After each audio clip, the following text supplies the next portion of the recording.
আসসালামু আলাইকুম, কি অবস্থা সবার? আমি টুটুল আসির সাথে and you are watching Hablu programmer. VS code full কোর্সের 22 নম্বর ভিডিওতে আপনাদের সবাইকে স্বাগতম। আজকের ভিডিওটা আরও বেশি ইন্টারেস্টিং হতে চলেছে, কারণ আজকের ভিডিওতে আমরা দেখব আমরা আমাদের ভিএস কোডে অনেক সময় বুটস্ট্র্যাপের সিডিএন লিঙ্ক অথবা ফন্টসমের সিডিএন লিঙ্ক কিন্তু ওয়েবসাইটে গিয়ে তারপরে কপি করে আমাদের কোডে এসে পেস্ট করতে হয়। এটা অনেক লেন্দি প্রসেস।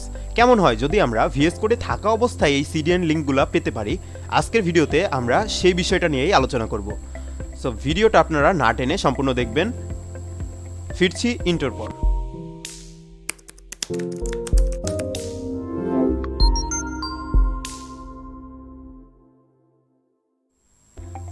এখানে আমরা hablu.html নামের একটা ফাইল ওপেন করে রেখেছি আমাদের ভিএস কোডে। সবার প্রথমে আমাদের যেতে হবে হলো এক্সটেনশন প্যানেলে। So control shift x press করে এক্সটেনশন প্যানেল ওপেন করলাম এবং সার্চ বক্সে গিয়ে লিখলাম CDN.js। সো CDN.js লিখে যদি সার্চ দেই তাহলে সবার প্রথমে যেই CDN.js নামের একটা এক্সটেনশন রয়েছে সেটা আমরা ইনস্টলের উপর ক্লিক করে ইনস্টল করে ফেলবো। সো এটা ক্লিক করার সাথে সাথে কিন্তু আমাদের এটা ইনস্টল হয়ে গেছে। সো ইনস্টল হওয়ার পর আমরা একবার আমাদের ভিএস কোডটাকে রিওপেন করবো, অর্থাৎ একবার ক্রস করে আবার ওপেন করব। সো তাই করে আসি।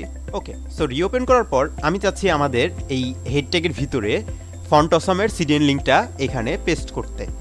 সো আমাদের কি করতে হবে? কন্ট্রোল শিফট পি প্রেস করতে হবে, অর্থাৎ প্রিফারেন্সের যেই সেটিং রিলেটেড যত কিছু রয়েছে সেটা এখানে আসবে। আসার পর আমরা কি লিখবো? CDN লিখবো। সো CDN লিখলে এখানে আমাদের 3 নম্বর যে অপশন সার্চ ফর লাইব্রেরিজ, এটার উপর ক্লিক করব। সো ক্লিক করার পর আমাদেরকে বলতেছে সার্চ করার জন্য। সো আমরা লিখে ফেলি ফন্টসম লেখার পর যদি সার্চ করি, এই যে নিচের দিকে আমাদের কিন্তু সার্চ হচ্ছে। হওয়ার পর আমাদের কিন্তু ফন্টসমের যেই CDN এর আর কি সার্চ রেজাল্ট সেটা চলে আসছে।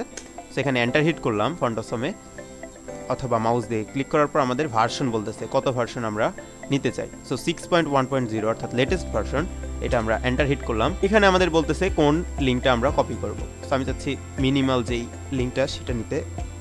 সো CSS all minimal.min.css এটার উপরে এন্টার হিট করলাম। আমাদের এখানে কি বলতেছে? অনেকগুলো অপশন আসছে যে ইনসার্ট ইনটু ডকুমেন্ট। প্রথমটা করলে কিন্তু আমাদের নিচে এখানে চলে আসবে। এরপরে রয়েছে কপি টু ক্লিপবোর্ড। সো আমরা চাচ্ছি প্রথমটা ইনসার্ট ইনটু ডকুমেন্ট হবে। সেটা ক্লিক করলেই কিন্তু আমাদের এখানে ইনসার্ট হয়ে গেল। আমাদের কিন্তু আর ওয়েবসাইটে গিয়ে সিডিএন লিঙ্ক নিয়ে আসতে হইল না।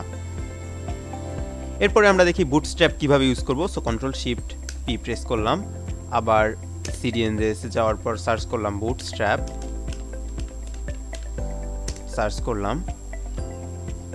সার্চ দেওয়ার পর আমাদের বুটস্ট্র্যাপ চলে আসছে। এন্টার হিট করলাম। বুটস্ট্র্যাপের যে লেটেস্ট ভার্সন সেটাতে এন্টার হিট করার পর আমরা চাচ্ছি বুটস্ট্র্যাপের কোন লিঙ্কটা কপি করতে?